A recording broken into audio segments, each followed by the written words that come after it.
Danielle Agami is the founder and artistic director of 8-9 Dance Company. With her Bathsheba background and edgy sensibility, she's quickly become one of the most exciting young choreographers in Los Angeles. Dance Magazine recently followed her through a day of rehearsals.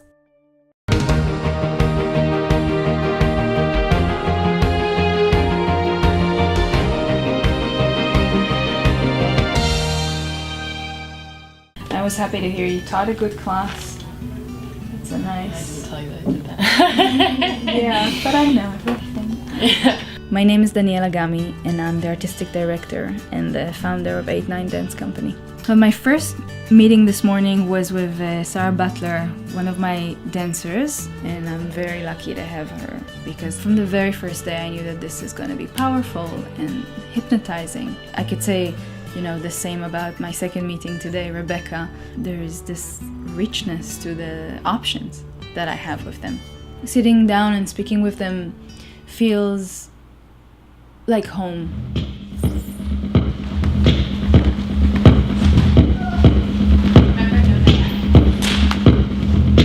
We're working on this deadline right now, which is the gala, the annual gala of 8-9. I think that gathering supporters and asking ourselves if what we do is meaningful once a year is very important. And just listening to the feedback. Is there anybody out there, that still needs us to exist?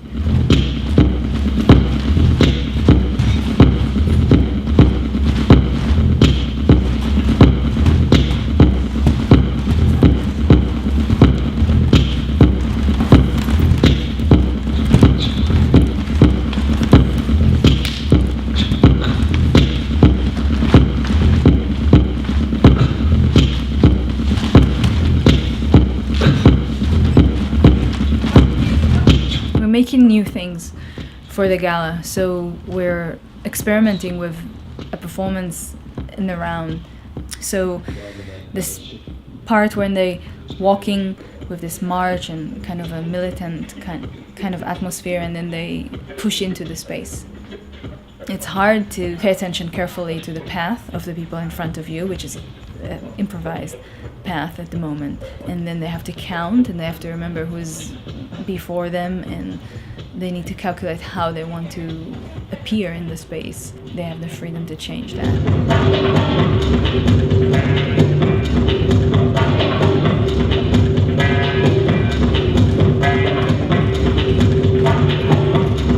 It's just the second rehearsal today, so it's messy and it's slippery, I would say, inside the brain. It's just you can lose it in a second.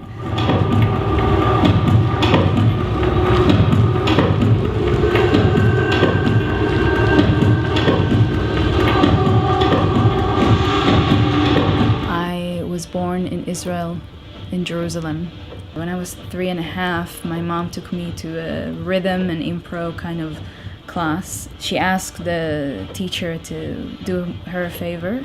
Just take her in, tell her at the end of class that you're very sorry and it's not the time, and then she'll stop bothering me.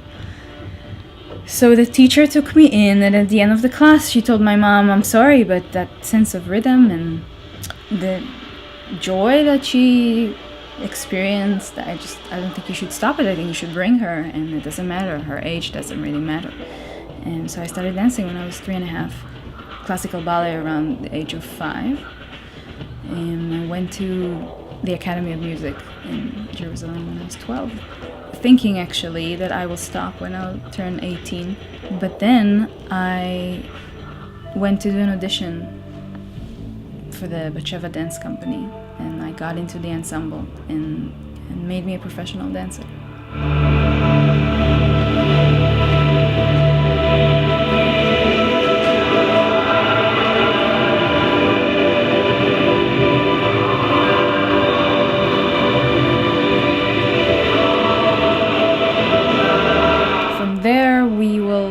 On to something that has more layers, and we'll slow down a little bit.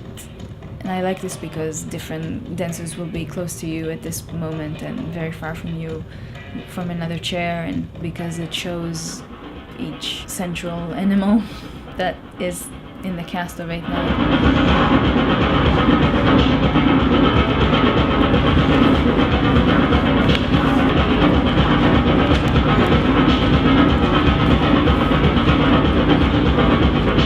first time that I discovered Gaga was when I was 17. It was fresh and new to everybody. This excitement was extremely engaging. Gaga is a movement language that Ohana Harin invented, and it's based on improvisation, guided improvisation with a very high level of coordination. And I felt that I must share this with others. In Israel, we have many people that can research and continue and support the language, and coming to the United States felt like a calling.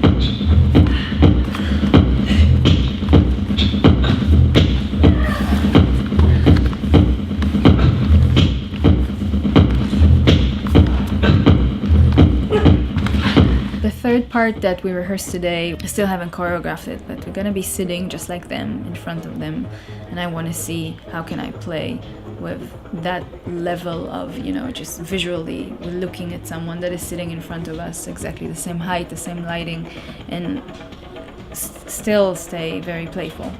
Things will appear, disappear quick. We won't be able to even grasp or understand or digest what's happening, and it's gonna be gone.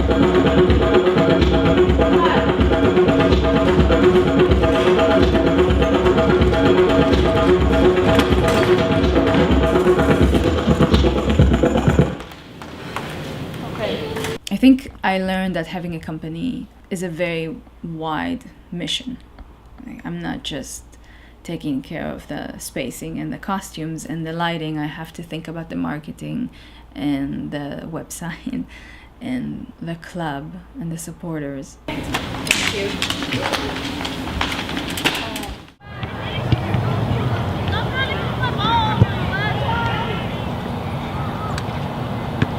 Most of the days when rehearsal is over, I will take care of George. Sometimes George makes me go on a beautiful hike or to a great beach, or in Seattle there used to be a great island for dogs.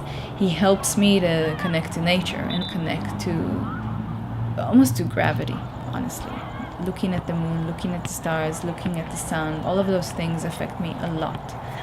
Tremendously, they really do. I think I never experienced loving something the way I love him.